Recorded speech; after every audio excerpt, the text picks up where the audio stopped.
ನಮಸ್ಕಾರ ವೀಕ್ಷಕರೇ, ಏಷ್ಯಾನೆಟ್ ಸುವರ್ಣ ನ್ಯೂಸ್ನ ಜಾತಕ ಫಲ ವಿಶೇಷ ಕಾರ್ಯಕ್ರಮಕ್ಕೆ ಸ್ವಾಗತ. ನಾನು ನಯನ ಶಂಕರ್. ಇವತ್ತು ಸೋಮವಾರ, ಶಿವನ ವಾರ. ಹಾಗಾದ್ರೆ ಈ ದಿನದ ವಿಶೇಷತೆ ಹೇಗಿದೆ? 12 ರಾಶಿಗಳ ಫಲಾಫಲ ಇವತ್ತು ಹೇಗಿದೆ?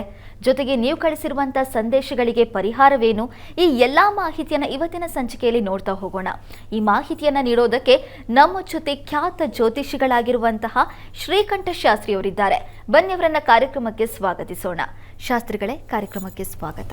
ನಮಸ್ಕಾರಗಳು. ಶಾಸ್ತ್ರಿಗಳೇ, ಸೋಮವಾರ, ಶಿವನ ವಾರ, ಈ ದಿನದ ವಿಶೇಷತೆಯನ್ನು ತಿಳಿಸ್ಕೊಡೋದಾದ್ರೆ? ಶ್ರೀ ಗುರುಭ್ಯೋ ನಮಃ. ಹರಿ ಓಂ. ಮೂರ್ತಿತ್ವೇ ಪರಿಕಲ್ಪಿತ ಶಶಿಭೃತೋ ವರ್ತ್ಮ ಪುನರ್ಜನ್ಮನ ಮಾತ್ಮೇ ಚಾತ್ಮವಿದಾಂ ಕೃತಶ್ಚ ಯಜತಾಂ ಭರತ ಅಮರ ಜ್ಯೋತಿಷಾಂ ಲೋಕಾನಾಂ ಪ್ರಳಯೋದ್ಭವ ಸ್ಥಿತಿ ವಿಭಶ್ಚಾನೇಕಧಾಯ ಶ್ರಿತೌ ವಾಚನ್ನ ಸದದಾತ್ಮನೇಕ ಕಿರಣ ತ್ರೈಲೋಕ್ಯ ದೀಪೋ ರವಿ. ಸಮಸ್ತ ವೀಕ್ಷಕರಿಗೆ ಶುಭೋದಯ, ಶುಭ ಬೆಳಗು. ಈ ದಿನದ ಸಂದೇಶಗಳನ್ನು ಪರಿಶೀಲಿಸುವ ಪೂರ್ವದಲ್ಲಿ ಈ ಹೊತ್ತಿನ ಪಂಚಾಂಗವನ್ನು ಗಮನಿಸಿಕೊಳ್ಳೋಣ. ಶ್ರೀ ಕ್ರೋಧಿನಾಮ ಸಂವತ್ಸರ, ಉತ್ತರಾಯಣ, ಶಿಶಿರ ಋತು, ಮಾಘ ಮಾಸ, ಕೃಷ್ಣ ಪಕ್ಷವಾಗಿದೆ. ಈ ದಿವಸ ಸೋಮವಾರವಾಗಿರತಕ್ಕಂಥದ್ದು. ಏಕಾದಶಿ ತಿಥಿ, ಪೂರ್ವಾಷಾಢ ನಕ್ಷತ್ರ. ಈ ದಿವಸ ಸೋಮವಾರವಾಗಿದೆ, ಶಿವನ ವಾರವಾಗಿದೆ. ಇನ್ನೆರಡು ದಿನ ಕಳೆದರೆ ಬುಧವಾರ. ಈ ದಿವಸ ನಾಳೆ 2 ದಿನ ಕಳೆದು ಬಿಟ್ಟರೆ ಮಹಾಶಿವರಾತ್ರಿ ಎದುರುಗೊಳ್ಳುತ್ತೆ. ಹೀಗಾಗಿ ಶಿವರಾತ್ರಿಗೆ ನಾವು ಸಿದ್ಧತೆಯನ್ನು ಮಾಡಿಕೊಳ್ಬೇಕು. ಮುನ್ನಾ ದಿನವೇ ಅಂದರೆ ನಾಳೆ ಈ ದಿವಸ ಏನೇನು ತಯಾರಿ, ಶಿವನ ಪೂಜೆ ಹೇಗಿರಬೇಕಪ್ಪ ಅಂತಂದರೆ ನಾವು ಅಷ್ಟು ತುಡಿತಾ ಇರಬೇಕು. ನಾವು ಯಾವುದೋ ಒಂದು ಸಿನಿಮಾ ಬಿಡುಗಡೆಯಾದಾಗ 15 ದಿವಸ 10 ದಿವಸ ಈ ಥರದ್ದು ಮುಂಚೆ ಎಷ್ಟು ತರಾತುರಿ ಇರುತ್ತೆ ಹೇಳಿ ನೋಡುಗರಿಗೆ. ಅಯ್ಯೋ, ಆ ಟಿಕೆಟ್ ಬುಕ್ ಮಾಡಬೇಕು, ಅಲ್ಲಿ ಇಲ್ಲಿ ಏನೇನು ಪರದಾಟಗಳಿರ್ತದೆ. ಅಂದರೆ ಅಷ್ಟು ತುಡಿತಾ ಇದೆ ಒಂದು ಸಿನಿಮಾಗೆ. ಇನ್ನು ಶಿವರಾತ್ರಿ ಬರ್ತಾ ಇದೆ ಅಂದರೆ ನಮ್ಮ ಮನಸ್ಸು ಯಾವ ಥರ ತುಡಿತಾ ಇರಬೇಕು ಯೋಚನೆ ಮಾಡಿ. ಶಿವನಿಗೆ ಏನೇನು ಸಿದ್ಧತೆ ಮಾಡಿಕೊಳ್ಬೇಕು, ಅಭಿಷೇಕಕ್ಕೆ ಏನು ತಯಾರಿ ಮಾಡಿಕೊಳ್ಬೇಕು, ಅವನಿಗೆ ತುಂಬ ಇಷ್ಟವಾಗಿರತಕ್ಕಂಥ ಬಿಲ್ವಪತ್ರೆ, ಅದರ ತ್ರಿದಳ ಸಹಿತವಾಗಿ 3 ದಳಗಳಲ್ಲಿ ಅದು ವಸ್ತುತಃ ಅವನಿಗೆ ತ್ರಿನೇತ್ರ, 3 ಕಣ್ಣುಗಳಿದ್ದ ಹಾಗೆ ಅಂತೆ. ಅದು ಅವನ ಕಣ್ಣುಗಳನ್ನೇ ಸೂಚಿಸುತ್ತೆ ಬಿಲ್ವ ವೃಕ್ಷ ಅಂತಕ್ಕಂಥದ್ದು. ಅಷ್ಟಲ್ಲದೆ ಲಕ್ಷ್ಮಿಯನ್ನು ಸೂಚಿಸುತ್ತೆ ಅಂತಾರೆ. ಶಿವನಿಗೆ ಬಿಲ್ವ ತುಂಬ ತುಂಬ ಶ್ರೇಷ್ಠ ಅಂತ ಹೇಳಿದೆ. ಹೀಗಾಗಿ ಬಿಲ್ವಪತ್ರೆಯಲ್ಲಿ ಅರ್ಚನೆ ಮಾಡಿಬಿಟ್ರೆ ಅವನು ಸಂತೃಪ್ತನಾಗಿಬಿಡ್ತಾನೆ ಅಂತ. ಅಂಥದ್ದು ನಾವೇ ಹೋಗಿ ಬಿಡಿಸ್ಕೊಂಡು ಬರಲಿಕ್ಕೆ ಸಾಧ್ಯವಾಗುತ್ತಾ? ಈ ಹೊತ್ತು ನಾಳೆ ಸಮಯ ಇದೆ, ಆ ಪ್ರಯತ್ನ ಮಾಡಿ. ಶಿವನ ಆರಾಧನೆ ಎಷ್ಟು ತೀವ್ರವಾಗಿರಬೇಕು ಅಂದರೆ, ನಾನೇ ಸಂಪಾದಿಸಿದ ಆ ವಸ್ತುಗಳು, ಪೂಜಾ ಸಾಮಗ್ರಿಗಳು ಆಗಿದ್ದರೆ ತುಂಬ ಒಳ್ಳೆಯದು. ನೀವೇ ಮಾರುಕಟ್ಟೆಗೆ ಹೋಗಬೇಕು, ನೀವೇ ತುಂಬ ಇಷ್ಟವಾಗಿರ್ತಕ್ಕಂಥ ಅವನಿಗೆ ಇಷ್ಟವಾದ ಹೂಗಳನ್ನು, ಪತ್ರೆಗಳನ್ನು ತೊಗೊಂಡು ಬರಬೇಕು. ಹಾಲು, ಮೊಸರು ಇತ್ಯಾದಿಗಳ ಸಂಗ್ರಹಕ್ಕೇನು ಬೇಕು, ಅಭಿಷೇಕಕ್ಕೆ ಬೇಕಾಗಿರ್ತಕ್ಕಂಥ ಪಾತ್ರೆ ಏನು, ಧಾರಾ ಪಾತ್ರೆ ಏನು ಇದೆಯಾ ಮನೆಯಲ್ಲಿದ್ದರೆ ಅಕಸ್ಮಾತ್ ಚೊಕಟಗೊಳಿಸ್ತಕ್ಕಂಥದ್ದು ಹೇಗೆ, ಇವುಗಳ ಚಿಂತನೆ ಈ ಸೋಮವಾರ ದಿವಸ ಮಾಡಿದ್ರೂ ಸಾಕಾಗುತ್ತೆ. ಅದು ಶಿವಪೂಜೆಯೇ ಆಗಿಬಿಡುತ್ತೆ. ಒಬ್ಬ ಅರ್ಚಕ ದೇವಸ್ಥಾನದಲ್ಲಿ ತುಂಬ ಪ್ರೀತಿಯಿಂದ ಅದೆಲ್ಲ ಚೊಕ್ಕಟ ಮಾಡಿ ಸಿದ್ಧತೆ ಮಾಡ್ಕೊಳ್ಳಲ್ವಾ. ಈಗ ನಾಳೆ ಶಿವರಾತ್ರಿ ನಾಡಿದ್ದು ಅಂತಂದರೆ ಈ ದಿವಸ ಏನೆಲ್ಲ ಅಲ್ಲಿ ತಯಾರಿಗಳು ನಡೀತಾ ಇರುತ್ತೆ, ಆ ಥರ ಮನೆಯಲ್ಲೂ ಮಾಡಬೇಕು. ಏನೋ ಶಿವರಾತ್ರಿ ಒಂದು ಕಥೆ ಕೇಳಿ ಮುಗಿಸೋದು ಅಂತಲ್ಲ, ನಾವು ಕಾಯಾವಾಚ ತೊಡಗೋದು ಹೇಗೆ, ಹಾಗಾಗಿ ಕಾಯಾವಾಚ ತೊಡಗಿಸ್ಕೊಳ್ಳೋ ಪ್ರಯತ್ನವನ್ನು ಈ ದಿವಸದಿಂದಲೇ ಮಾಡಿ. ಮತ್ತು ಸಾಧ್ಯವಾದವರು ಶಿವ ಸನ್ನಿಧಾನಕ್ಕೆ ಹೋಗಿ ಈ ದಿವಸವೂ ಕೂಡ ಬಿಲ್ವಾರ್ಚನೆ ಮಾಡಿಸಿ. ಬಿಲ್ವ ತುಂಬ ಶ್ರೀದಳ ಅಂತ ಅದಕ್ಕೆ ಹೆಸರು, ಶ್ರೀಫಲ ಅಂತಲೂ ಕರೀತಾರೆ ಬಿಲ್ವವನ್ನು. ಶ್ರೀ ಅಂದರೆ ಲಕ್ಷ್ಮಿ. ವಸ್ತುತಃ ಲಕ್ಷ್ಮಿ ಶಿವನನ್ನು ಆರಾಧಿಸ್ತಾ ಇದ್ಲಂತೆ. ಈ ಬಿಲ್ವ ವೃಕ್ಷದ ಉಗಮದ ಬಗ್ಗೆ ಏನೇನೋ ಕಥೆಗಳಿದ್ದಾವೆ. ತುಂಬ ಪ್ರಧಾನವಾದದ್ದು ಇದು ಅಂತ ಹೇಳ್ತಾರೆ. ಲಕ್ಷ್ಮಿ ಒಮ್ಮೆ ಶಿವನನ್ನು ಪ್ರಾರ್ಥನೆ ಮಾಡ್ತಾ ಇದ್ಲಂತೆ. 1008 ಪುಷ್ಪಗಳಿಂದ ಸಮರ್ಪಣೆ ಹೂಗಳನ್ನು ಸಮರ್ಪಣೆ ಮಾಡ್ತಾ ಶಿವನನ್ನು ಪೂಜಿಸ್ತಾ ಇದ್ಲಂತೆ ಲಕ್ಷ್ಮಿ. ಅಂಥ ಲಕ್ಷ್ಮಿ 1008 ಪುಷ್ಪಗಳು 1007 ಮುಗಿದು ಹೋಗಿದೆ, ಈ 8ನೇ ಪುಷ್ಪ ಸಿಗಲಿಲ್ಲ. ಇದನ್ನು ವಿಷ್ಣುವಿಗೂ ಹೇಳ್ತಾರೆ. ವಿಷ್ಣುವು ಕೂಡ ಅವನ ಕಣ್ಣನ್ನೇ ತೆಕ್ಕೊಟ್ಟ ಅಂತ ಒಂದು ಕಥೆಯನ್ನು ಹೇಳುತ್ತೆ. ಪುರಾಣಗಳ ಕಥೆ ಹೇಳ್ತಾ ಇದರ ಅರ್ಥ ಏನಪ್ಪ ಅಂದರೆ ತೀವ್ರತೆ ಅಂತ. ಕೊನೆಗೆ ಲಕ್ಷ್ಮಿ ಆ 1008ನೇ ಪುಷ್ಪವಾಗಿ ತನ್ನ ಸ್ತನವನ್ನೇ ಕತ್ತರಿಸಿ ಕೊಟ್ಟು ಬಿಟ್ಲಂತೆ. ತಕ್ಷಣ ಅವಳ ಸಮೀಪಕ್ಕೆ ಬಂದು ಗಂಗಾ ಜಲವನ್ನು ಹರಿಸಿ ಆಕೆ ನೋವನ್ನು ಶಮನ ಮಾಡಿ ಆ ಮಲ್ಲಿಕಾರ್ಜುನ ಯಾವುದಿದೆ ಶ್ರೀಶೈಲ, ಆ ಕ್ಷೇತ್ರದಲ್ಲಿ ಶ್ರೀಫಲವಾಗಿ ನೀನು ವಿರಾಜಮಾನಳಾಗುವಂತ ಹೇಳಿ ಅನುಗ್ರಹ ಮಾಡಿದ. ಹಾಗಾಗಿ ಬಿಲ್ವ ವೃಕ್ಷ ಅಂತಕ್ಕಂಥದ್ದು ಲಕ್ಷ್ಮಿಯ ಸ್ವರೂಪ ಅಂತಕ್ಕಂಥದ್ದಿದೆ.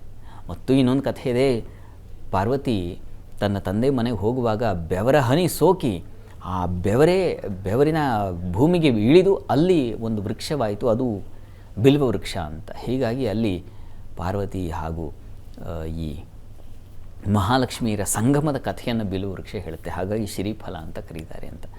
ಅಂತೂ ಬಿಲ್ವ ವೃಕ್ಷದಲ್ಲಿ, ಬಿಲ್ವ ಎಲೆಗಳಲ್ಲಿ, ಆ ಪತ್ರಗಳಲ್ಲಿ ಶಿವನಿಗೆ ಅತ್ಯಂತ ಪ್ರೀತಿಪಾತ್ರರಾಗಿರ್ತಕ್ಕಂಥವ್ರು ಇದ್ದಾರೆ. ಹೀಗಾಗಿ ಅದನ್ನು ಸಮರ್ಪಣೆ ಮಾಡಿದ್ರೆ ನೀವು ಪ್ರೀತಿಪಾತ್ರರಾಗ್ಬಿಡ್ತೀರ. ಯಾರು ಅರ್ಚಿಸ್ತಾರೋ ಅವರೆಲ್ಲರೂ ಶಿವನಿಗೆ ಒಲುಮೆಗೆ ಪಾತ್ರರಾಗಿಬಿಡ್ತಾರೆ ಅಂತ. ಹೀಗಾಗಿ ಆ ಬಿಲ್ವ ಪತ್ರೆಯನ್ನು ಈ ದಿವಸ ಅರ್ಚನೆ ಮಾಡಿಸಿ ಮತ್ತು ನಾಡಿದ್ದಕ್ಕೂ ಸಿದ್ಧತೆಯನ್ನು ಮಾಡಿಕೊಳ್ಳಿ, ಒಳ್ಳೆಯದಾಗಲಿ. ಬಿಲ್ವಪತ್ರೆಯ ಮಹತ್ವ, ಅದರ ಸೃಷ್ಟಿ ಹೇಗಾಯಿತು ಅನ್ನೋದನ್ನು ತಿಳಿಸ್ಕೊಟ್ರಿ. ಜೊತೆಗೆ ಸೋಮವಾರದ ದಿನ ಶಿವನಿಗೆ ಅದನ್ನು ಅರ್ಪಣೆ ಮಾಡೋದ್ರಿಂದ ಆ ಪರಶಿವನ ಕೃಪೆಗೂ ಕೂಡ ನಾವು ಪಾತ್ರರಾಗ್ಬೋದು ಅನ್ನೋದನ್ನು ತಿಳಿಸ್ಕೊಟ್ರಿ ಶಾಸ್ತ್ರಿಗಳೇ. ಹಾಗಾದರೆ ವೀಕ್ಷಕರು ಕಳಿಸಿರುವಂತಹ ಸಂದೇಶಗಳನ್ನು ನೋಡ್ತಾ ಹೋಗೋಣ. ಶಾಸ್ತ್ರಿಗಳೇ, ಮೊದಲನೇ ಸಂದೇಶವನ್ನು ದಾವಣಗೆರೆಯಿಂದ ದಿಲೀಪ್ ಅವರು ಕಳಿಸಿದ್ದಾರೆ. ದಿಲೀಪ್ ಅವರ ಜನ್ಮ ದಿನಾಂಕ 26/11/1998. ಹುಟ್ಟಿದ ಸಮಯ ರಾತ್ರಿ 8:30. ಮದುವೆ ಹಾಗೆ ಕೆಲಸದ ಬಗ್ಗೆ ತಿಳಿಸಿ ಅಂತ ಕೇಳಿದ್ದಾರೆ ಶಾಸ್ತ್ರಿಗಳೇ. ದಿಲೀಪ್ ಕುಮಾರ್ ಅವರ ಪ್ರಶ್ನೆ ಮದುವೆ ಹಾಗೂ ಕೆಲಸದ ಬಗ್ಗೆ ಶಾಸ್ತ್ರಿಗಳೇ. ಮೊದಲು ಕೆಲಸ ನೋಡಬೇಡ. ಜಾತಕ ನೋಡೋದಾದರೆ ನೋಡಿ, ತಮ್ಮದು ಮಿಥುನ ಲಗ್ನದಿಂದ ಈ ಕರ್ಮಾಧಿಪತಿ ಭಾಗ್ಯಸ್ಥಾನದಲ್ಲಿದ್ದಾನೆ. ಧನಾಧಿಪತಿ ಜೊತೆಗೆ, ಚಂದ್ರನ ಜೊತೆಗೆ ತುಂಬ ಒಳ್ಳೆಯದಿವ್ರೆ. ಈಗ ಪ್ರಸ್ತುತ ನಿಮಗೆ ಗುರುದಶೆಯಲ್ಲಿ ನಡೀತಾ ಇರತಕ್ಕಂಥದ್ದು ಕೇತು ಭಕ್ತಿ ನೋಡಿ. ಈಗ ಮೇ ನಂತರ ನಿಮಗೆ ಶುಕ್ರನ ಕಾಲ ಶುರುವಾಗುತ್ತೆ. ಆಗ ನಿಮಗೆ ಅನುಕೂಲಗಳಾಗ್ತಾ ಹೋಗುತ್ತೆ. ನಿಮಗೆ ಶುಕ್ರ ವಸ್ತುತಃ ಷಷ್ಠದಲ್ಲಿದ್ದಾನೆ, ಮೌಢ್ಯನಾಗಿದ್ದಾನೆ. ಹೀಗಾಗಿ ನೀವು ಒಂದು ಶುಕ್ರ ಗ್ರಹ ಶಾಂತಿ ಮಾಡಿಸೋದು, ಜೊತೆಗೆ ಕುಜ ಶಾಂತಿ ಮಾಡಿಸೋದು, ವಿವಾಹಕ್ಕೆ ಸಂಬಂಧಿಸಿದ ಹಾಗೆ ಇದು ಒಳ್ಳೆಯದು. ಇನ್ನು ಮೇ ನಂತರದಲ್ಲಿ ನಿಮಗೆ ಕೆಲಸದಲ್ಲಿ ಒಂದು ಸ್ಥಿರತೆ ಬರುತ್ತೆ. ಅಂತೂ ನಿಮಗೆ 2025 ಡಿಸೆಂಬರ್ ವೇಳೆಗೆ ಕೆಲಸ, ಮದುವೆ ಎರಡೂ ಫಲ ಇದೆ, ಅದನ್ನು ಸೂಚಿಸ್ತಾ ಇದೆ. ಜಾತಕ ಚೆನ್ನಾಗಿದೆ, ಹೀಗಾಗಿ ಆತಂಕ ಮಾಡ್ಕೋಬೇಡಿ. ಮೇ ನಂತರದಲ್ಲಿ ಅದರ ಫಲ, ನೀವೇನು ನಿರೀಕ್ಷೆ ಮಾಡ್ತಾಯಿದ್ದೀರೋ ಅದೆಲ್ಲ ಫಲಗಳು ಮೇ ನಂತರ ಸಿಗ್ತಾ ಹೋಗುತ್ತೆ. ಒಳ್ಳೆಯದಾಗಲಿ. ಸರಿ ಶಾಸ್ತ್ರಿಗಳೇ, ಮುಂದಿನ ಸಂದೇಶವನ್ನು ತುಮಕೂರಿನಿಂದ ಹೇಮಂತ್ ಅವರು ಕಳಿಸಿದ್ದಾರೆ. ಹೇಮಂತ್ ಅವರ ಜನ್ಮ ದಿನಾಂಕ 17/7/1996. ಹುಟ್ಟಿದ ಸಮಯ ಬೆಳಗ್ಗೆ 5:15. ಸರ್ಕಾರಿ ಕೆಲಸಕ್ಕೆ ಟ್ರೈ ಮಾಡ್ತಾ ಇದ್ದಾರೆ. ಹಾಗಾಗಿ ಸರ್ಕಾರಿ ಕೆಲಸ ಸಿಗುತ್ತಾ ಅಂತ ಪ್ರಶ್ನೆ ಕೇಳಿದ್ದಾರೆ ಶಾಸ್ತ್ರಿಗಳೇ. ಹೇಮಂತ್ ಕುಮಾರ್ ಅವರ ಪ್ರಶ್ನೆ ಸರ್ಕಾರಿ ನೌಕರಿ ಬಗ್ಗೆ ಇದೆ. ಹೌದು ಶಾಸ್ತ್ರಿಗಳೇ. ಜಾತಕ ನೋಡೋಣ. ನೋಡಿ, ತಮ್ಮದು ಮಿಥುನ ಲಗ್ನದಿಂದ ಕರ್ಮಾಧಿಪತಿ ಗುರು ನಿಮ್ಮ ಜಾತಕದಲ್ಲಿ ಕೇಂದ್ರ ಸ್ಥಾನದಲ್ಲಿದ್ದಾನೆ. ಇದು ತುಂಬ ಒಳ್ಳೆಯದು. ಹಂಸಯೋಗ, ಹಂಸೆ ಸಾಧ್ಭಿರಭೀಷ್ಟದ ಕ್ಷಿತಿಪತಿ ಅಂತ ಹೇಳುತ್ತೆ. ಕ್ಷಿತಿಪತಿ ಆಗ್ತಾನೆ ಅಂತ ಅದರ ಅರ್ಥ. ಕ್ಷಿತಿ ಅಂದರೆ ಭೂಮಿಗೆ ಒಡೆಯ ಆಗ್ತಾನೆ ಅಂದರೆ ನಿಮಗೆ ಆಸಕ್ತಿ ಇದೆ ಅಂತ ಅರ್ಥ. ಈಗ ಪ್ರಸ್ತುತ ಕಾಲವನ್ನು ನೋಡಿದ್ರೆ ಶುಕ್ರ ದಶೆಯಲ್ಲಿ ತಮಗೆ ಶುಕ್ರ ಭುಕ್ತಿನೇ ನಡೀತಾ ಇದೆ. ನಿಮಗೆ ನೋಡಿ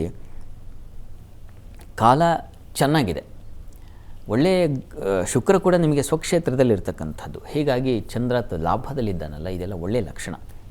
ನಿಮಗೆ ಈಗ ಅಟ್ ಪ್ರೆಸೆಂಟ್ ಕೂಡ ಶುಕ್ರ ಚೆನ್ನಾಗಿದ್ದಾನೆ. ಹೀಗಾಗಿ ನೀವು ಪ್ರಯತ್ನ ಮಾಡಿ, ಪ್ರಯತ್ನಕ್ಕೆ ಫಲ ಇದೆ,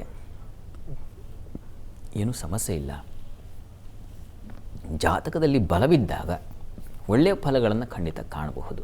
ಅದರಲ್ಲೂ ಈ ದಶಾಭುಕ್ತಿಗಳು ನಮಗೆ ತುಂಬ ಚೆನ್ನಾಗಿದ್ದು ಬಿಟ್ಟರೆ, ಅವರದ್ದೇ ಸಮಯ ನಡೀತಾ ಇದ್ದು ಆ ಗ್ರಹಗಳು ಅಟ್ ಪ್ರೆಸೆಂಟ್ ಚೆನ್ನಾಗಿದ್ದು ಬಿಟ್ಟರೆ ಗೋಚಾರದಲ್ಲಿ ಉತ್ಕೃಷ್ಟವಾದ ಫಲ ಸಿಗುತ್ತೆ ಅಂತ. ಹೀಗಾಗಿ ನಿಮಗೆ ಕಾಲಬಲ ಚೆನ್ನಾಗಿರೋದ್ರಿಂದಾಗಿ ನಿಮಗೆ ಅನುಕೂಲ ಉಂಟಾಗುತ್ತೆ. ಹೀಗಾಗಿ ಪ್ರಯತ್ನ ಮಾಡಿ, ಪ್ರಯತ್ನಕ್ಕೆ ಫಲವೂ ಸಿಗುತ್ತೆ. ಒಳ್ಳೆಯದಾಗಲಿ. ಸರಿ ಶಾಸ್ತ್ರಿಗಳೇ, ಮುಂದಿನ ಸಂದೇಶವನ್ನು ಚನ್ನಪಟ್ಟಣದಿಂದ ಅಭಿಷೇಕ್ ಅವರು ಕಳಿಸಿದ್ದಾರೆ. ಅಭಿಷೇಕ್ ಅವರ ಜನ್ಮ ದಿನಾಂಕ 29/7/1992. ಹುಟ್ಟಿದ ಸಮಯ ರಾತ್ರಿ 8:15. ಉದ್ಯೋಗದ ಬಗ್ಗೆ ತಿಳಿಸಿ ಅಂತ ಕೇಳಿದರು ಶಾಸ್ತ್ರಿಗಳೇ. ಅಭಿಷೇಕ್ ಅವರ ಪ್ರಶ್ನೆ ಉದ್ಯೋಗಕ್ಕೆ ಸಂಬಂಧಿಸಿದೆ ಅಲ್ವಾ? ಹೌದು ಶಾಸ್ತ್ರಿಗಳೇ. ಜಾತಕ ನೋಡೋಣ. ನೋಡಿ, ತಮ್ಮದು ಕುಂಭಲಗ್ನವಾಗಿದೆ. ಲಗ್ನದಿಂದ ಕರ್ಮಾಧಿಪತಿ ಕುಜ ನಿಮ್ಮ ಜಾತಕದಲ್ಲಿ ಚತುರ್ಥದಲ್ಲಿ ಶುಕ್ರನ ಮನೆಯಲ್ಲಿದ್ದುಕೊಂಡು ಕರ್ಮಸ್ಥಾನವನ್ನೇ ವೀಕ್ಷಿಸ್ತಾನೆ ಸಪ್ತಮದಿಂದ. ಇದೆಲ್ಲ ಟೆಕ್ನಿಕಲ್. ನಾನು ಯಾಕೆ ಹೇಳ್ತಾ ಇದ್ದೀನಿ ಅಂದರೆ ಅರ್ಥ ಆಗಲಿ ಅಂತ. ಸ್ವಲ್ಪ ಬಿಡಿಸಿ ಹೇಳಿದ್ರೆ ಇಂಥ ಗ್ರಹ ಇಂಥ ಕಡೆ ಇದೆ, ಇಂಥದ್ರ ದೃಷ್ಟಿ ಬೀಳುತ್ತೆ, ಈ ದೃಷ್ಟಿ ಬೀಳೋದ್ರಿಂದಾಗಿ ಇಂಥ ಫಲ ಅಂತ ಹೇಳಿದ್ರೆ ನಿಮಗೆ ಒಂದು ಸ್ಪಷ್ಟತೆ ಬರುತ್ತೆ ಅನ್ನೋ ಕಾರಣಕ್ಕೆ ಇಷ್ಟೆಲ್ಲ ಬಿಡಿಸಿ ಹೇಳ್ತೀನಿ. ಸಾಮಾನ್ಯವಾಗಿ ಇದು ಅವಶ್ಯಕತೆ ಇಲ್ಲ ಅಂತ ಎಷ್ಟೋ ಜನ ಅಂತಾರೆ. ಸುಮ್ಮನೆ ಏನೋ ಫಲ ಹೇಳಿದ್ರೆ ಸಾಕಲ್ವ ಅಂತ ಅಂದರೆ ನಿಮಗೆ ನಾನೇನೋ ಹೇಳಿದೆ, ನೀವೇನೋ ಕೇಳಿಸ್ಕೊಂಡ್ರೆ ಆಗಿಬಿಡುತ್ತೆ. ಯಾವಾಗ ಗ್ರಹಗಳು ನೋಡಪ್ಪ ಇಂತಹ ಜಾಗದಲ್ಲಿದ್ದರೆ ಇಷ್ಟು ಬಲ ಇರುತ್ತೆ, ಈ ಬಲ ಪ್ರಮಾಣದಿಂದಾಗಿ ನಮಗೆ ಇಂಥ ಫಲ ಬರುತ್ತೆ ಅಂದಾಗ ಒಂದು ವಿಶ್ವಾಸ ದೃಢವಾಗುತ್ತೆ. ಅದೇ ಬೇಕಾಗಿರೋದಲ್ವಾ. ಹೀಗಾಗಿ ಏನೋ 3ನೇ 1 ಅಂತ 10ರಲ್ಲಿ 11 ಅನ್ನೋ ಅರ್ಥದಲ್ಲಿ ನಾನು ಜ್ಯೋತಿಷ ಹೇಳಲ್ಲ. ಇಲ್ಲೇನಾಗಿದೆ ನೋಡಿ, ಕರ್ಮಾಧಿಪತಿಯಾಗಿರ್ತಕ್ಕಂಥ ಕುಜನಿಗೆ ಸ್ವಲ್ಪ ಬಲ ಕಡಿಮೆ ಇದೆ. ಪ್ರಮಾಣಗಳು ಹೇಗಿರುತ್ತೆ ಅಂದರೆ ಒಂದೊಂದು ರಾಶಿಯಲ್ಲಿ ಒಂದೊಂದು ಥರ ಇರುತ್ತೆ. ಅದು ಸ್ವಚ್ಛಯ ಪೂರ್ಣಂ ತ್ರಿಕೋಣೆ ತ್ರಿಪಾದಂ ಅಂತ ಹೀಗೆ ಬಿಡಿಸ್ತಾ ಹೋಗ್ತಾರೆ ಅವರು. ತುಂಬ ಚೆನ್ನಾಗಿದ್ದರೆ ಗ್ರಹ ತುಂಬ ಓಕೆ, ಒಳ್ಳೆಯ ಫಲ ಕೊಟ್ಬಿಡುತ್ತೆ. ನೋಡಿ, ಇದು ಶುಕ್ರನ ಮನೆಯಲ್ಲಿ ಇದೆ, ಸಮನಾಗಿರ್ತಕ್ಕಂಥವನು. ಹೀಗೆ ಎಂಥ ಫಲ ನಿರೀಕ್ಷೆ ಮಾಡ್ತೀವಿ ನಾವು? ಏನು ಸಾಧಾರಣ ಫಲವನ್ನು ನಿರೀಕ್ಷೆ ಮಾಡಬಹುದು. ನೀವು ಅಷ್ಟೇ ತುಂಬ ಶ್ರಮ ಪಡಬೇಕು. ಏನೋ ಒಂದು ಸ್ವಲ್ಪ ಒಂದು ಜೇನು ಕಿತ್ಕೊಳ್ಳಿಕ್ಕೆ ಎಷ್ಟು ಹರಸಾಹಸ ಇರ್ತದೆ, ಅಷ್ಟು ಹರಸಾಹಸ ಪಟ್ಟು ನಿಮ್ಮ ಕೈಗೆ ಒಂದು ಬೊಗಸೆಯೂ ಜೇನು ಬರಲಿಲ್ಲ ಅಂದರೆ ಆ ಥರ ಪರಿಸ್ಥಿತಿ ಇದೆ. ಇದಕ್ಕೇನು ಮಾಡೋದು? ಸುಬ್ರಹ್ಮಣ್ಯ ಪ್ರಾರ್ಥನೆ ಮಾಡ್ಕೋಬೇಕು. ಈಗ ಪ್ರಸ್ತುತ ಕಾಲ ಕೂಡ ನಿಮಗೆ ಕೇತು ದಶೆಯಲ್ಲಿ ಬುಧನ ಒಂದು ಭಕ್ತಿ ನಡೀತಾ ಇದೆ. ಬುಧ ನಿಮಗೆ ಷಷ್ಠದಲ್ಲಿದ್ದಾನೆ. 6ನೇ ಮನೆಯಲ್ಲಿ ಇರ್ತಕ್ಕಂಥ ಗ್ರಹಗಳು, ಅದರಲ್ಲೂ ಶುಭ ಗ್ರಹಗಳು ಅಷ್ಟು ಶುಭ ಕೊಡೋದಿಲ್ಲ. ಹೀಗಾಗಿ ಈ ತಾತ್ಪರ್ಯ ಏನಪ್ಪ, ಇಷ್ಟೊತ್ತು ನಾನು ಹೇಳಿದ್ದು ಅಂದರೆ ಕೆಟ್ಟ ಫಲನ ಅಂತಲೂ ಅರ್ಥ ಅಲ್ಲ. ಹೀಗಿರುವಾಗ ಪರಿಸ್ಥಿತಿಯಲ್ಲಿ ಒಂದು ಆರಾಧನೆ ಬೇಕು.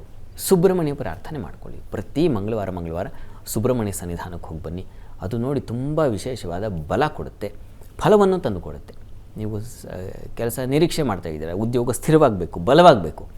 ಅದಕ್ಕೆ ನೀವು ತಪ್ಪದೇ ಪ್ರತಿ ಮಂಗಳವಾರ ಸುಬ್ರಹ್ಮಣ್ಯ ಸನ್ನಿಧಾನಕ್ಕೆ ಸ್ವಲ್ಪ ಕೊಬ್ಬರಿ ಸಕ್ಕರೆ ಕೊಟ್ಟು ಬನ್ನಿ. ನಿಮ್ಮ ಬದುಕು ಹಾಗೆ ಸಿಹಿಯಾಗಿಬಿಡುತ್ತೆ. ಪ್ರಯತ್ನ ಮಾಡಿ, ಶ್ರದ್ಧೆಯಿಂದ ನಂಬಿಕೆಯಿಂದ ಮಾಡಿ, ಒಳ್ಳೆಯದಾಗಲಿ. ಸರಿ ಶಾಸ್ತ್ರಿಗಳೇ, ಮುಂದಿನ ಸಂದೇಶವನ್ನು ಬಳ್ಳಾರಿಯಿಂದ ಶ್ರೀನಿವಾಸ್ ಅವರು ಕಳಿಸಿದ್ದಾರೆ. ಶ್ರೀನಿವಾಸ್ ಅವರ ಜನ್ಮ ದಿನಾಂಕ 26/11/2004. ಹುಟ್ಟಿದ ಸಮಯ ಮಧ್ಯಾಹ್ನ 3:15. ಈಗ ಬಿಟೆಕ್ ಓದ್ತಾ ಇದ್ದೀನಿ. ಮುಂದೆ ಶಿಕ್ಷಣದಲ್ಲಿ ಯಾವ ರೀತಿ ಮುಂದುವರಿಬೇಕು ಅಂತ ಪ್ರಶ್ನೆ ಕೇಳಿದ್ದಾರೆ ಶಾಸ್ತ್ರಿಗಳೇ. ಶ್ರೀನಿವಾಸ್ ಅವರ ಪ್ರಶ್ನೆ, ಬಿಟೆಕ್ ಮಾಡ್ತಾ ಇದ್ದಾರೆ, ಮುಂದೆ ಏನು ಮಾಡಬೇಕು ಅಂತ ಕೇಳಿದ್ದಾರೆ. ಹೌದು ಶಾಸ್ತ್ರಿಗಳೇ. ಜಾತಕ ನೋಡೋಣ. ನೋಡಿ, ನಿಮ್ಮ ಜಾತಕ ಗಮನಿಸಿದ್ರೆ ಇದು ಮೀನ ಲಗ್ನ. ಲಗ್ನದ ಅಧಿಪತಿ ಗುರು ಸಪ್ತಮದಲ್ಲಿದ್ದು ಲಗ್ನವನ್ನು ವೀಕ್ಷಿಸ್ತಾನೆ, ತುಂಬ ಒಳ್ಳೆಯದು. ಕರ್ಮಸ್ಥಾನದಲ್ಲಿ ಬುಧ ಇದ್ದಾನೆ. ಬುಧ ಗುರು ಲಗ್ನಾಧಿಪತಿ ಕರ್ಮಾಧಿಪತಿ ಗುರುವಾಗಿದ್ದುಕೊಂಡು ಅವನು ಬುಧನ ಸಂಪರ್ಕ ಏರ್ಪಾಡಾಗಿದೆ ಕರ್ಮಸ್ಥಾನಕ್ಕೆ. ಹೀಗಾಗಿ ಏನಪ್ಪ ಆಗುತ್ತಿದ್ದು ಅಂತಂದರೆ, ನೀವು ಏನು ಮಾಡ್ತಾ ಇದ್ದೀರಾ ಅದು ಸರಿ ಇದೆ.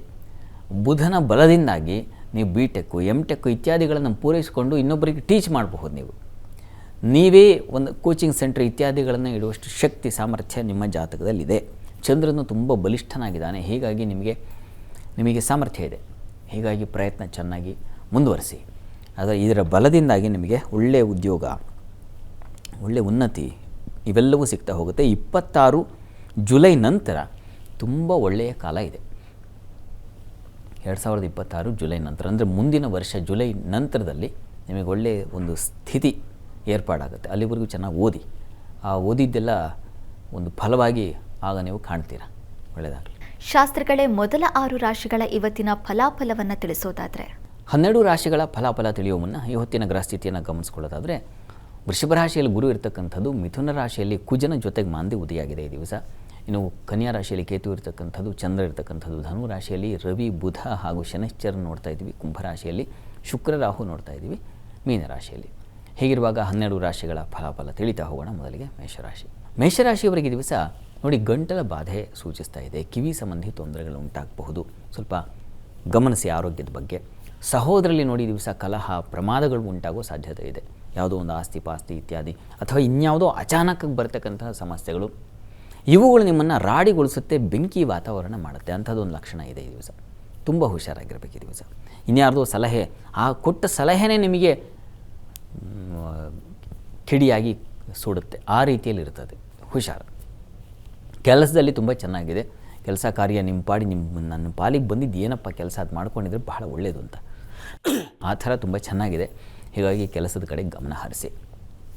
ಉಳಿದ ಹಾಗೆ ಚಂದ್ರನ ಬಲ ಇದೆಯಲ್ಲ, ಹೀಗಾಗಿ ದೇವತಾ ಪೂಜೆ ಪುನಸ್ಕಾರ, ನಾನು ಪ್ರಾರಂಭದಲ್ಲಿ ಹೇಳಿದ್ನಲ್ಲ, ಏನು ಶಿವನ ಪ್ರಾರ್ಥನೆಗೆ ಸಿದ್ಧತೆ ಮಾಡಿಕೊಳ್ಳೋದು, ಆ ಥರದ್ದಕ್ಕೂ ಒಂದು ಲಕ್ಷಣ ಇದೆ. ಚೆನ್ನಾಗಿದೆ.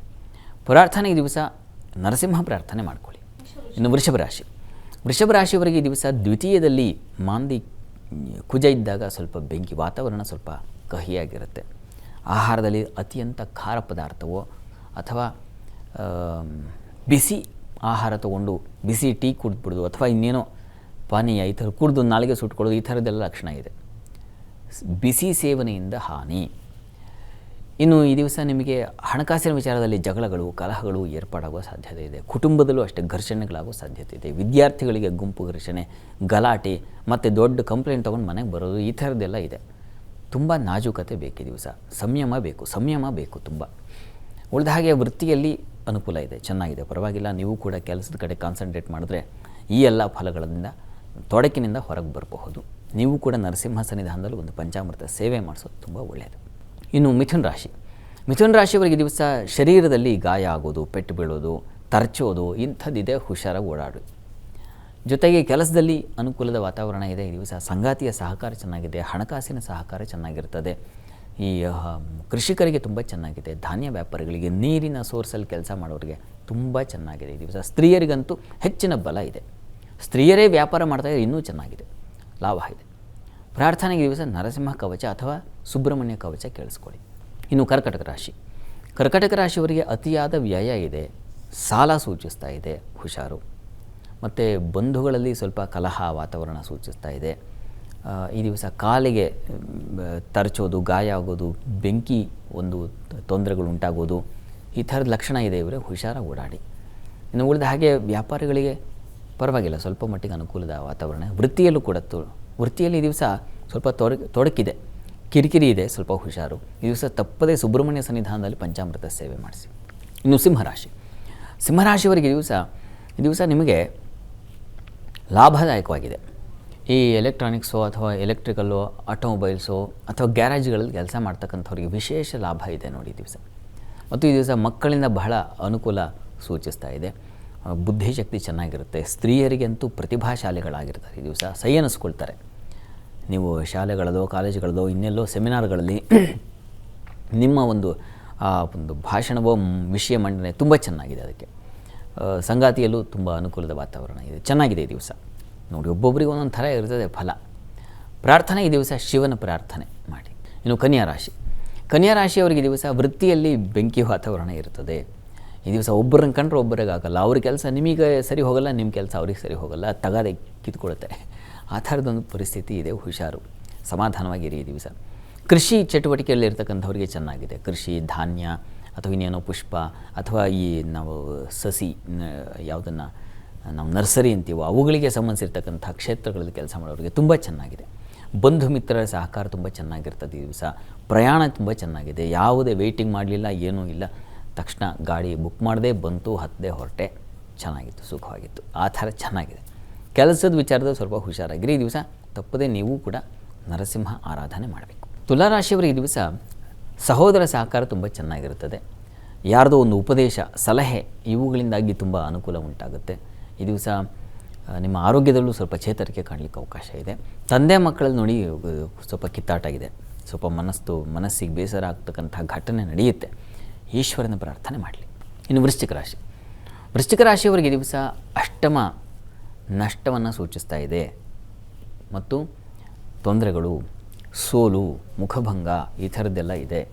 ತುಂಬ ಹುಷಾರಾಗಿರಬೇಕು. ಆರೋಗ್ಯದಲ್ಲಿ ತುಂಬ ತೀವ್ರವಾದ ತೊಂದರೆ ಉಂಟಾಗಬಹುದು ಈ ದಿವಸ. ತುಂಬ ಎಚ್ಚರಿಕೆಯಿಂದರೆ ಸಣ್ಣ ಪುಟ್ಟದಲ್ಲೇ ಹಾಸ್ಪಿಟ್ಲಿಗೆ ಹೋಗೋದು, ಚಿಕಿತ್ಸೆ ಮಾಡಿಸೋದು ತುಂಬ ಒಳ್ಳೆಯದು. ಶಸ್ತ್ರಚಿಕಿತ್ಸೆ ಇತ್ಯಾದಿಗಳ ಒಂದು ತೊಂದರೆಗಳಿಗೆ ದಾರಿಯಾಗಿಬಿಡುತ್ತೆ ಈ ದಿವಸ, ಹುಷಾರು. ಆಹಾರ ತುಂಬ ಚೆನ್ನಾಗಿದೆ ಈ ದಿವಸ. ಕುಟುಂಬ ಸಹಕಾರ ಚೆನ್ನಾಗಿದೆ. ಸ್ತ್ರೀಯರಿಗೆ ಹೆಚ್ಚಿನ ಮಹತ್ವ ಇದೆ. ಮಾತಿನಿಂದ ಕಾರ್ಯ ಸಾಧನೆ ಚೆನ್ನಾಗಿದೆ. ವಿದ್ಯಾರ್ಥಿಗಳಿಗೆ ಅನುಕೂಲಕರವಾಗಿದೆ. ಹೆಚ್ಚಿನ ಪಾಲು ಚೆನ್ನಾಗಿದೆ. ಆರೋಗ್ಯದ ದೃಷ್ಟಿಯಿಂದ ಸುಬ್ರಹ್ಮಣ್ಯ ಕವಚ ತಪ್ಪದೇ ಕೇಳಿಸ್ಕೊಳ್ಳಿ. ಧನುರಾಶಿಯವರಿಗೆ ಈ ದಿವಸ ನಿಮಗೆ ವ್ಯಾಪಾರದಲ್ಲಿ ತೊಂದರೆಗಳು ಉಂಟಾಗೋ ಸಾಧ್ಯತೆ ಇದೆ. ಅಲ್ಲಿ ತಗಾದೆಗಳು, ಕಲಹಗಳು, ಘರ್ಷಣೆಗಳು ಆಗೋ ಸಾಧ್ಯತೆ ಇದೆ. ವ್ಯಾಪಾರದಲ್ಲಿ ಘರ್ಷಣೆ. ಇನ್ನು ಸಂಗಾತಿಯ ವಿಚಾರದಲ್ಲೂ ಅಷ್ಟೇ ಬೆಂಕಿ ವಾತಾವರಣ ಇರ್ತದೆ. ಒಬ್ಬರು ಮುಖ ಕಂಡ್ರೂ ಒಬ್ರಿಗೆ ಆಗಲ್ಲ. ಎಷ್ಟು ಪ್ರೀತಿಸ್ತಾ ಇದ್ದವರು ಈ ದಿವಸ ಹಾಗಾಗ್ಬಿಡುತ್ತೆ, ಅಂಥದ್ದೊಂದು ಸಾಧ್ಯತೆ ಇದೆ, ಹುಷಾರು. ವೃತ್ತಿಯಲ್ಲಿ ಪರವಾಗಿಲ್ಲ, ಅನುಕೂಲದ ವಾತಾವರಣ ಇದೆ. ಕೆಲಸ ಕಾರ್ಯಗಳಲ್ಲಿ ತೊಡಗಿಸ್ಕೊಳ್ತೀರಾ. ಸಹೋದರ ಸಹಕಾರ ಚೆನ್ನಾಗಿರ್ತದೆ. ಸ್ನೇಹಿತರಿಂದ ಸ್ವಲ್ಪ ಸಮಾಧಾನ ಮಾಡ್ತಾರೆ. ನಿಮಗೆ ಏನೋ ಮನಸ್ಸಿಗೆ ಬೇಸರ ಆಗಿದ್ದರೆ ಅವ್ರು ಬಂದು ಪಾಪ ಕಣ್ಣೀರು ಹೊರಿಸಿ ಆಯಿತು ಬಿಡಿ ಏನೋ ಆಗಿದೆ, ಈ ಥರದ್ದೊಂದು ಸಹಕಾರ ಸಿಗುತ್ತೆ ಈ ದಿವಸ ತಪ್ಪದೇ ಲಕ್ಷ್ಮೀನಾರಾಯಣರ ಪ್ರಾರ್ಥನೆ ಮಾಡ್ಕೊಳ್ಳಿ. ಇನ್ನು ಮಕರ ರಾಶಿಯವರಿಗೆ ಈ ದಿವಸ ಅತಿಯಾದ ವ್ಯಯ ಇದೆ. ಸಂಗಾತಿಗೋಸ್ಕರ ಖರ್ಚು ಮಾಡ್ತಕ್ಕಂಥದ್ದು, ಮತ್ತೊಂದು ಇನ್ನೇನು ಒಂದು ವ್ಯಯ ಅಧಿಕವಾಗಿದೆ. ವ್ಯಾಪಾರಿಗಳಿಗೆ ಅತಿಯಾದ ಇನ್ವೆಸ್ಟ್ಮೆಂಟ್ ಇದೆ ಮತ್ತು ಈ ದಿವಸ ಖರ್ಚು ಆಗೋದಿಲ್ಲ. ವ್ಯಾಪಾರ ಪಾಪ ತಂದಿಟ್ಕೊಂಡಿರ್ತೀರ, ಹಾಲು ಮೊಸರು ಮತ್ತೊಂದು ನೀವು ಹೋಗುತ್ತೆ ಖರ್ಚಾಗುತ್ತೆ ಬಿಡು ಅಂತ, ಒಂದು ಖರ್ಚಾಗಲ್ಲ. ಈ ಥರದ ಸಮಸ್ಯೆಗಳು ಜಾಸ್ತಿ. ಇನ್ನು ಉಳಿದ ಹಾಗೆ ವರ್ಕ್ ಪ್ರೆಷರ್ ಜಾಸ್ತಿ ಇದೆ ಸ್ತ್ರೀಯರಿಗೆ ದಿವಸ. ಹೆಣ್ಮಕ್ಳಿಗೆ ಪಾಪ ಕೆಲಸದ ಒತ್ತಡ ಅಧಿಕವಾಗುತ್ತೆ. ಇನ್ನು ಈ ದಿವಸ ಕುಟುಂಬದಲ್ಲಿ ಸ್ವಲ್ಪ ಮಟ್ಟಿಗೆ ಸೀನಿಯರ್ಸ್ ಸಹಕರಿಸ್ತಾರೆ. ಏನೋ ಕೆಲಸ ಮಾಡ್ತಾಯಿದ್ರೆ ಅತ್ತೆನೋ ಅಮ್ಮಂದಿರೋ ಅಣ್ಣ ದೊಡ್ಡವರು ಬಂದು ಸ್ವಲ್ಪ ಸಹಕರಿಸ್ತಕ್ಕಂತಹ ಸಾಧ್ಯತೆ ಚೆನ್ನಾಗಿದೆ. ಪ್ರಾರ್ಥನೆಗೆ ದಿವಸ ಅಮ್ಮನವರ ಸನ್ನಿಧಾನಕ್ಕೆ ಕ್ಷೀರ ಸಮರ್ಪಣೆ ಮಾಡಿ. ಇನ್ನು ಕುಂಭರಾಶಿಯವರಿಗೆ ಬುದ್ಧಿ ಸ್ವಲ್ಪ ಬೆಂಕಿ ಬುದ್ಧಿಯಾಗಿರುತ್ತೆ. ಅಂದರೆ ತುಂಬ ಕೋಪ ತಾಪ ಇವುಗಳಲ್ಲಿ ಸಿಕ್ಕಾಕ್ಕೊಳ್ತೀರ ಈ ದಿವಸ. ಹುಷಾರು. ಆಲೋಚನೆ ಮಾಡುವಾಗ ಯಾವುದೋ ಸಭೆಯಲ್ಲಿ ಇರ್ತೀರ, ಎಲ್ಲಿದೀ ಸಭಾ ಸಂಯಮ ಬೇಕಾಗುತ್ತೆ, ಅದು ಮರೆತು ಬಿಡ್ತೀರ ಈ ದಿವಸ. ಎಲ್ಲ ಕೂಗಾಡೋದು ರಸ್ತೆ ಅಲ್ಲ, ಹಾಗಾಗ್ಬಿಡುತ್ತೆ ಈ ದಿವಸ. ಸ್ವಲ್ಪ ಹುಷಾರು, ಎಚ್ಚರವಾಗಿರಿ. ಇನ್ನು ವೃತ್ತಿಯಲ್ಲಿ ಹಾಗೇ ಇದೆ. ವೃತ್ತಿಯ ಅಧಿಪತಿಯಲ್ಲಿ ಕೆಂಡವಾಗಿದ್ದಾನಲ್ಲ, ಹೀಗಾಗಿ ಕೆಲಸ ಸ್ಥಳದಲ್ಲಿ ಆಗಲೇ ಹೇಳಿದೆ ನಾನು, ಎಲ್ಲೋ ರಸ್ತೆಯಲ್ಲೋ ಆಫೀಸ್ ವಾತಾವರಣದಲ್ಲೋ ನಾವು ಹಾಗೆ ವರ್ತನೆ ಮಾಡಬಾರ್ದು. ಅಂಥದ್ದು ಒಂದು ಸಂದರ್ಭ ಇದೆ ಈ ದಿವಸ. ಶಾಂತವಾಗಿರಿ. ಉಳಿದ ಹಾಗೆ ನಿಮಗೆ ಚೆನ್ನಾಗಿದೆ. ಮಾತು, ಹಣ ಇತ್ಯಾದಿಗಳ ಕುಟುಂಬ ಸಹಕಾರ, ಸ್ತ್ರೀಯರಿಗೆ ಹೆಚ್ಚಿನ ಮಾನ್ಯತೆ ಇದೆಲ್ಲ ಚೆನ್ನಾಗೇ ಇದೆ. ವಿಶೇಷವಾಗಿ ಲಾಭ ಇದೆ ಚಂದ್ರನಿಂದಾಗಿ. ಹಾಲು ಹೈನು ವ್ಯಾಪಾರ ಇಂಥ ಕ್ಷೇತ್ರದಲ್ಲಿರೋರಿಗೆ ತುಂಬ ಚೆನ್ನಾಗಿದೆ, ಲಾಭ ಇದೆ. ಈ ಬುದ್ಧಿ ಕೋಪ ಇದರ ನಿವಾರಣೆಗೆ ಸುಬ್ರಹ್ಮಣ್ಯ ಪ್ರಾರ್ಥನೆ ಮಾಡಿಕೊಳ್ಳಿ. ಇನ್ನು ಮೀನರಾಶಿಯವರಿಗೆ ತುಂಬ ಚೆನ್ನಾಗಿದೆ ಈ ದಿವಸ. ನಿಮಗೆ ವೃತ್ತಿಯಲ್ಲಂತೂ ಬಹಳ ವಿಶೇಷವಾದ ಅನುಕೂಲಗಳನ್ನು ಕಾಣ್ತೀರಾ. ಹೊಸ ಅವಕಾಶಗಳಿಗೆ ದಾರಿಯಾಗುತ್ತೆ, ಪ್ರಶಂಸೆ ಸಿಗುತ್ತೆ, ಮಾನ್ಯತೆ ಸಿಗುತ್ತೆ, ತುಂಬ ಚೆನ್ನಾಗಿದೆ. ಆದರೆ ಪ್ರಯಾಣದಲ್ಲಿ ನಿಮಗೆ ಅನಾನುಕೂಲವಾಗಿದೆ, ಹೀಗಾಗಿ ಹುಷಾರು. ಮತ್ತು ಸ್ನೇಹಿತರ ಜೊತೆಗೆ ಜಗಳ ಕಲಹ ಆಗಬಹುದು, ಅದರ ಕಡೆ ಸ್ವಲ್ಪ ಗಮನ ಕೊಡಿ. ತಟಸ್ಥವಾಗಿದ್ದು ಬಿಡಿ ಅಷ್ಟೇ. ಉಳಿದ ಹಾಗೆ ಹಣಕಾಸಿಗೂ ಸ್ವಲ್ಪ ತೊಂದರೆ ಆಗೋ ಸಾಧ್ಯತೆ ಇದೆ, ಹುಷಾರು. ಈ ದಿವಸ ನೀವು ಕೂಡ ತಪ್ಪದೇ ಸುಬ್ರಹ್ಮಣ್ಯ ಸನ್ನಿಧಾನದಲ್ಲಿ ರುದ್ರಾಭಿಷೇಕ ಮಾಡಿಸಿ. ಈ ದಿವಸ 12 ರಾಶಿಗಳವರು, ರಾಶಿ ಗೊತ್ತಿಲ್ಲ ಅಂತಕ್ಕಂಥವ್ರು ಹೇಳಬಹುದಾದ ಮಂತ್ರ ಗಮನಿಸಿ. ಓಂ ಭೀಮಾಯ ನಮಃ. ಇದನ್ನು ಹೇಳ್ಕೊಳ್ಳಿ, ದೇಹ ಬಲವಾಗುತ್ತೆ. ಶಾಸ್ತ್ರಿಗಳ ಇವತ್ತಿನ ದಿನ ವಿಶೇಷತೆ, 12 ರಾಶಿಗಳ ಫಲಾಫಲ ಹಾಗೆ ವೀಕ್ಷಕರ ಸಂದೇಶಗಳಿಗೆ ಪರಿಹಾರವನ್ನು ಕೂಡ ನೀಡಿದ್ದೀರಾ. ಧನ್ಯವಾದಗಳು ಶಾಸ್ತ್ರಿಗಳೇ. ಸರ್ವೇ ಜನಾಃ ಸುಖಿನೋ ಭವಂತು, ಸಮಸ್ತ ಸನ್ಮಂಗಳಾನಿ ಭವಂತು. ಎಲ್ಲರಿಗೂ ಶುಭವಾಗಲಿ. ವೀಕ್ಷಕರೇ, ನೀವು ಕೂಡ ನಿಮ್ಮ ಜಾತಕವನ್ನು ಪರಿಶೀಲಿಸ್ಕೊಳ್ಬೇಕು ಅಥವಾ ನಿಮಗೆ ಏನಾದರೂ ಸಮಸ್ಯೆಗಳು ಇದ್ದರೆ ಸ್ಕ್ರೀನ್ ಮೇಲೆ ಕಾಣಿಸ್ತಾ ಇರುವಂಥ ನಂಬರ್ಗೆ ನಿಮ್ಮ ಜನ್ಮ ದಿನಾಂಕ ಮಾಹಿತಿಯನ್ನು ಕಳಿಸಿದರೆ ಶಾಸ್ತ್ರಿಗಳು ನಿಮ್ಮ ಜಾತಕವನ್ನು ಪರಿಶೀಲಿಸಿ ಸೂಕ್ತ ಪರಿಹಾರವನ್ನು ನೀಡ್ತಾರೆ. ಇದಾಗಿತ್ತು ಇವತ್ತಿನ ಜಾತಕ ಫಲ ವಿಶೇಷ ಕಾರ್ಯಕ್ರಮ. ನೇರ ದಿಟ್ಟ ನಿರಂತರ ಸುದ್ದಿಗಾಗಿ ನೋಡ್ತಾ ಇರಿ ಏಷ್ಯಾನೆಟ್ ಸುವರ್ಣ ನ್ಯೂಸ್.